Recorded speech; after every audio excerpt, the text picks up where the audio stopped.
और शाम की चाय के लिए इस स्पॉट का इंतखाब किया। इस हसीन मंजर ने चाय और पकौड़ों का मजा दुबाला कर दिया और सूरज शायद इन पहाड़ियों के पीछे छुपकर आंख मचोली खेलना चाह रहा था।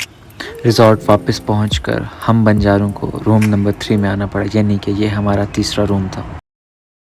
हमारे हाल को देखकर रात भर अब्र करम भी खूब बरसी। तीसरा दिन आ चुका था और लीपा वैली को गुड बाय कहने का वक्त। हम सब ने पैकिंग की और वापसी की जानिब निकल पड़े। रात भर बारिश होने की वजह से मौसम बहुत खुशगवार हो गया था।